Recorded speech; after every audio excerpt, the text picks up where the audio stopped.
this is Sherry at djsundry.blogspot.com, and today I have a card for you.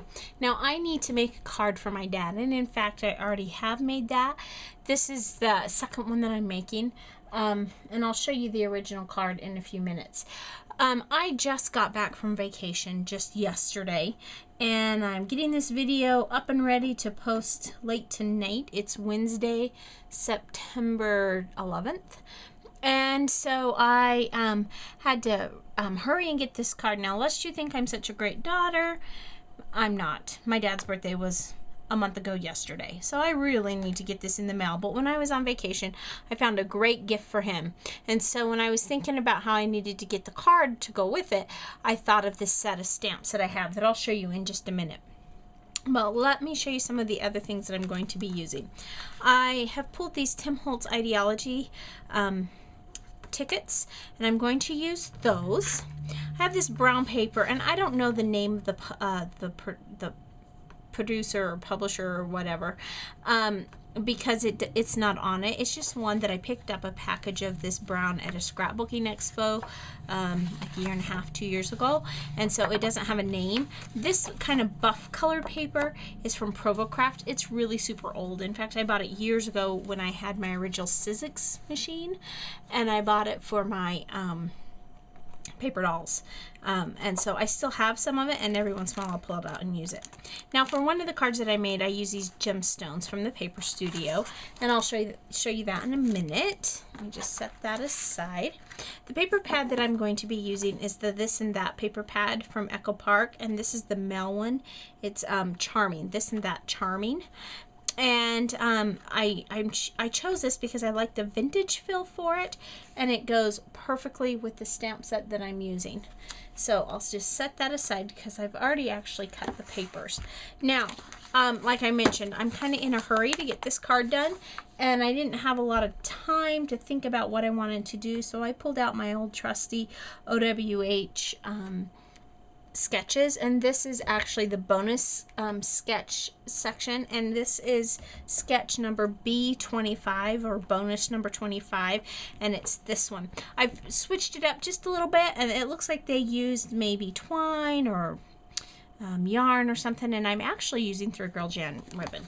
So we're gonna set that aside, and the stamp set that I'm using, this is there's actually a couple of stamp sets in here, and I don't have names for them. I'm not even sure where all of them are from, but the ones that I'm using is this one. It says "You're Not Old, You're Vintage," and this is a graphic not graphic 45, 7 Gypsy stamp.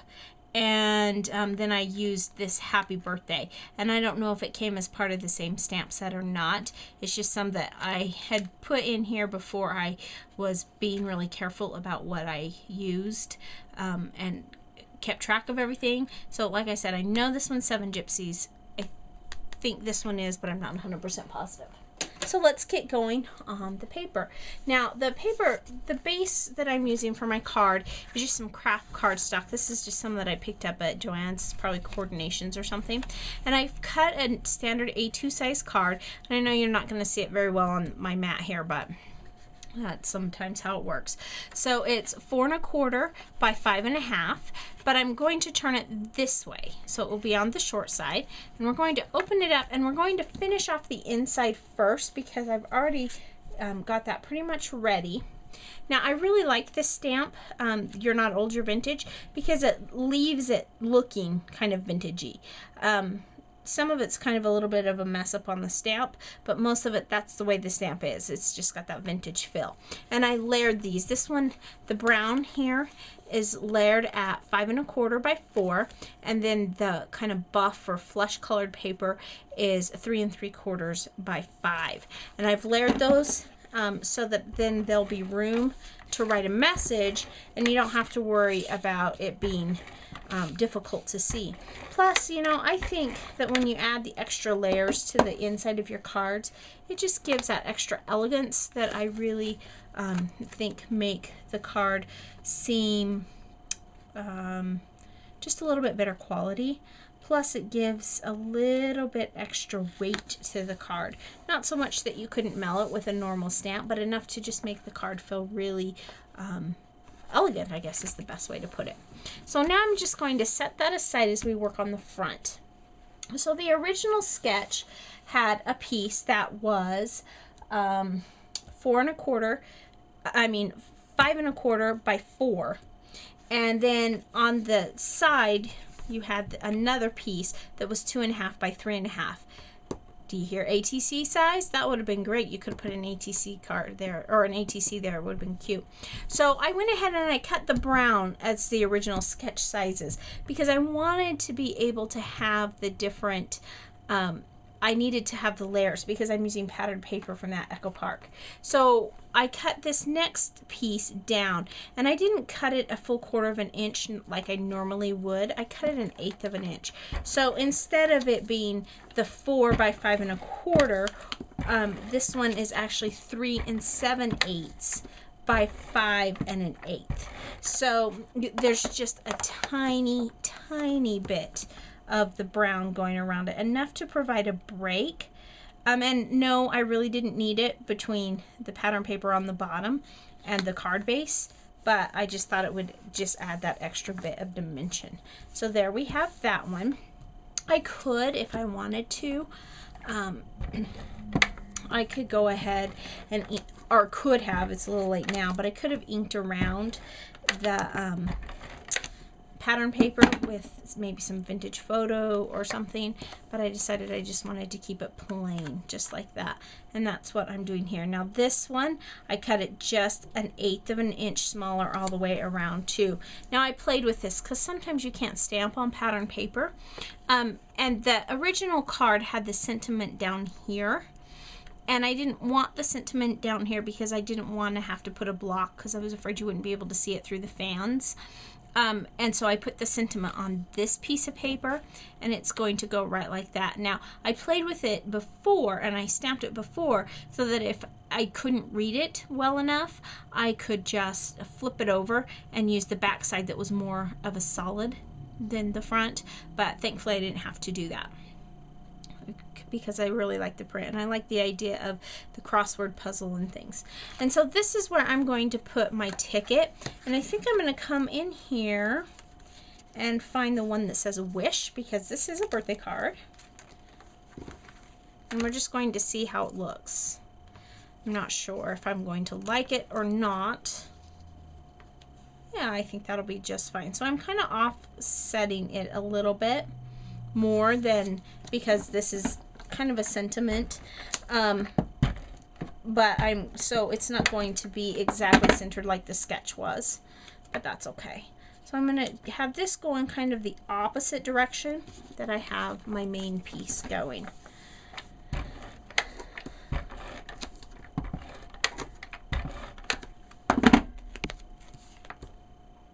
And that I'm just going to kind of go up like that.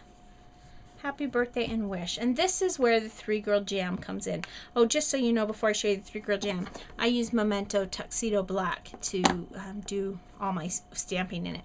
So this is where my 3 Girl Jam comes in, and I am using the Halloween Harvest. Now I know that this is a favorite of many people.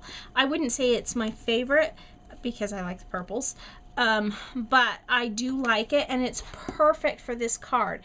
And the reason it's so perfect for this card is it has all the same tones. This is a variegated ribbon. It has kind of some red, a little bit of green, some orangey color, and then the dominant color of the more craft colored, really a pretty ribbon. And it's perfect for masculine cards. I think I can get away perfectly well with putting a ribbon and a bow on this masculine card because it all coordinates so well. Now, I don't want that bow to be straight turned. That's why it's kind of at an angle, because the bow in the picture in the original sketch was going on the side like that. So now I'm going to turn that over. And this is why I did this part of the card completely separate, because it needed to have the ribbon around it before I attached it. And we are just about finished here. Lots of adhesive. This card in particular, I know I mentioned earlier that I'm doing a birthday card for my dad, and that is true. This is not it. This is the second one. I did his first.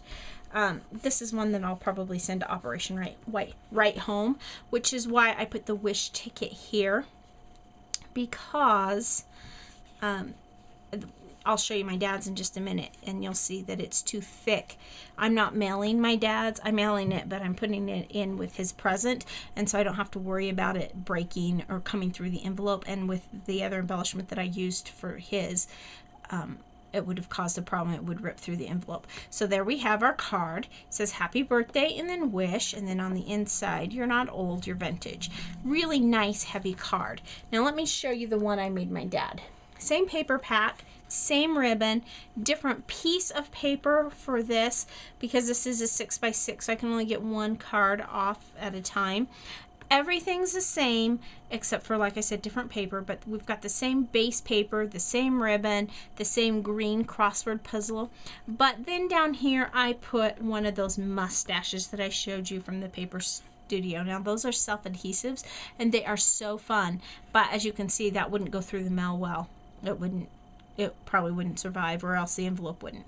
But it's the exact same card. So there we have two fun masculine, very masculine birthday cards, and all using a little bit of 3 Girl Jam goodness. Now if you are watching this video shortly after I put it up, or before September, the end of the 3rd week of September, we currently have a challenge going on over at 3 Girl Jam, and it is Celebrate.